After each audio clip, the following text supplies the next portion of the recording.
Hi friends, welcome to nice kitchen. എല്ലാവർക്കും തന്നെ ഉപകാരപ്രദമായിട്ടുള്ള ഒരു റെസിപ്പിയാണ് ഇന്ന് തയ്യാറാക്കി കാണിക്കുന്നത്. ദിവസവും ഒരു നേരമെങ്കിലും ചപ്പാത്തി ഉപയോഗിക്കുന്ന ഒരുപാട് പേരുണ്ടാവും. അങ്ങനെയുള്ളവർക്ക് ദിവസവും ചപ്പാത്തി പരത്തി മെനക്കെടാതെ ഒരാഴ്ചത്തേക്കുള്ളത് ഒന്നിച്ച് തന്നെ പരത്തി ചുടാതെ തന്നെ എങ്ങനെ തയ്യാറാക്കി വെക്കാമെന്നാണ് കാണിച്ചു തരുന്നത്. അപ്പോൾ ഈ രീതിയിൽ ചപ്പാത്തി തയ്യാറാക്കിയാൽ പ്രായമായവർക്കും കുട്ടികൾക്കും എല്ലാം പ്രയാസം കൂടാതെ തന്നെ കഴിക്കാനായിട്ട് സാധിക്കും. അത്രയ്ക്കും സോഫ്റ്റ് ആയിട്ടുള്ള ഒരു ചപ്പാത്തിയാണ്.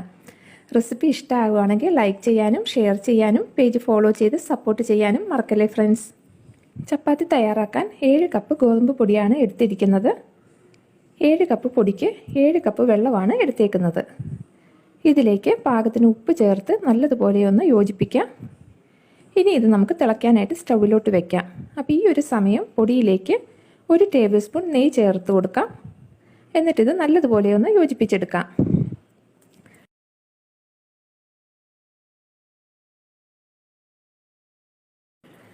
ഇപ്പോൾ ഇവിടെ വെള്ളം നല്ലതുപോലെ തിളയ്ക്കുന്നുണ്ട്.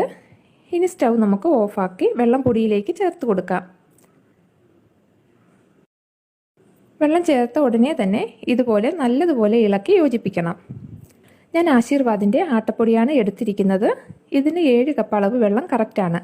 അപ്പോൾ നിങ്ങൾ വേറെ ഏതെങ്കിലും പൊടിയാണ് എടുക്കുന്നതെങ്കിൽ വെള്ളം തിളപ്പിച്ച് ഒഴിക്കാൻ നേരെ ഒരു 6 കപ്പ് വെള്ളം ഒഴിച്ച് നല്ലതുപോലെ യോജിപ്പിച്ച് നോക്കിയിട്ട് വേണമെങ്കിൽ മാത്രമേ കൂടുതൽ ഒഴിക്കാവൂ. കാരണം ഓരോ പൊടിക്കും വെള്ളത്തിൻ്റെ അളവിൽ വ്യത്യാസം ഉണ്ടാവും. അപ്പോൾ ആദ്യമായിട്ടൊക്കെ ഉണ്ടാക്കുമ്പോൾ കുറഞ്ഞ അളവിലെടുത്ത് വെള്ളം ഒഴിച്ച് അളവൊന്ന് മനസ്സിലാക്കിയതിന് ശേഷം മാത്രം കൂടുതൽ അളവിൽ തയ്യാറാക്കി വെക്കാനായിട്ട് ശ്രമിക്കുക. ഇങ്ങനെ നന്നായി യോജിപ്പിച്ചതിന് ശേഷം ഒരു 10 മിനിറ്റ് ഇതുപോലെ കുട്ട എന്തെങ്കിലും ഇട്ടൊന്ന് മൂടി വയ്ക്കാം.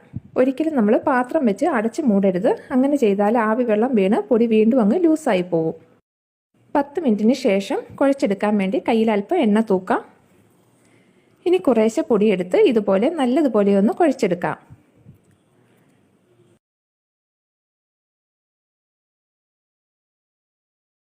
മുഴുവൻ മാവും നമുക്കിതുപോലെ ഒന്ന് കുഴച്ചെടുക്കാം. മുഴുവനും കുഴച്ചെടുത്ത് കഴിയുമ്പം ഇനി നമുക്ക് ഓരോ ചപ്പാത്തിയുടെ വലിപ്പത്തിനുള്ള ഉരുളകൾ ഇതുപോലെ ഉരുട്ടിയെടുക്കാം.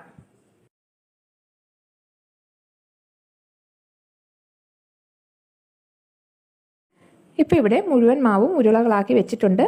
നമ്മളെടുത്ത 7 കപ്പ് പൊടിക്ക് 50 ചപ്പാത്തി തയ്യാറാക്കാനുള്ള ഉരുളകളാണ് കിട്ടിയിരിക്കുന്നത്. ഇനി നമുക്ക് ചപ്പാത്തി എങ്ങനെയാണ് പരത്തിയെടുക്കുന്നതെന്ന് നോക്കാം. ഞാൻ ചപ്പാത്തി പരത്താനായി അരിപ്പൊടിയാണ് ഉപയോഗിക്കുന്നത്.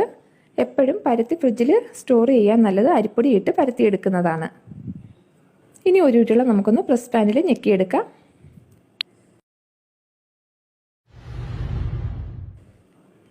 അരിപ്പൊടിയിൽ 2 വശവും ഒന്ന് മുക്കിയെടുത്തതിന് ശേഷം ഇതുപോലെ നമുക്ക് പരത്തിയെടുക്കാം. പരത്താൻ നേരം പലകയിൽ ഇതുപോലെ ഒരു പേപ്പർ ഇട്ട് കൊടുക്കുകയാണെങ്കിൽ വളരെ ഈസി ആയിട്ട് നമുക്ക് പരത്തിയെടുക്കാനായിട്ട് പറ്റും. അതുപോലെ തന്നെ ഒരു തവണ ഒന്ന് പൊടിയിൽ മുക്കിയാൽ മതി. അതുകൊണ്ട് തന്നെ നമുക്ക് ഇതുപോലെ നല്ല നൈസായിട്ട് ചപ്പാത്തി പരത്തിയെടുക്കാനായിട്ട് പറ്റും. അപ്പോൾ ഇതുപോലെ മുഴുവനും നമുക്കൊന്ന് പരത്തിയെടുക്കാം. ഇപ്പോൾ ഇവിടെ മുഴുവൻ ചപ്പാത്തിയും പരത്തി എടുത്തിട്ടുണ്ട്.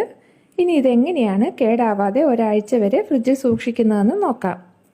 ഇതുപോലെ ഒരു കണ്ടെയ്നറിനകത്താണ് ചപ്പാത്തി വെക്കുന്നത്.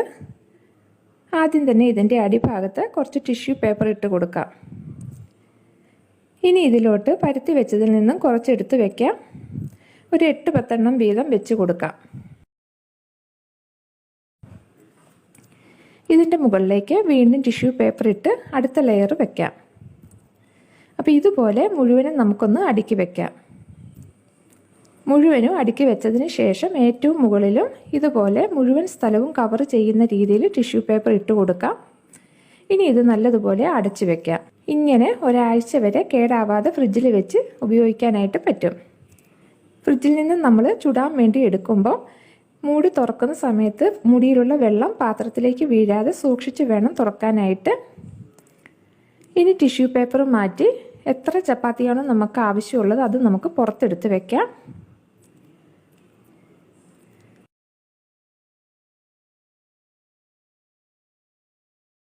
ബാക്കിയുള്ളതിൻ്റെ മുകളിൽ ടിഷ്യൂ പേപ്പർ ഇട്ട് വീണ്ടും ഫ്രിഡ്ജിലേക്ക് തന്നെ വെക്കാം.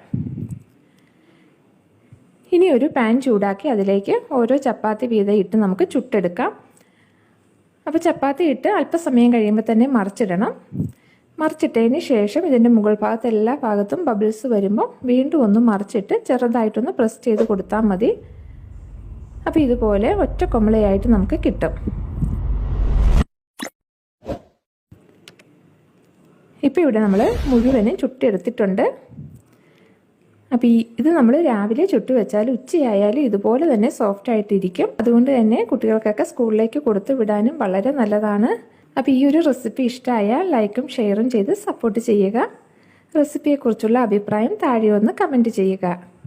ഇൻഷാ അല്ലാഹ് പുതിയൊരു റെസിപ്പിയുമായി നമുക്ക് വീണ്ടും കാണാം.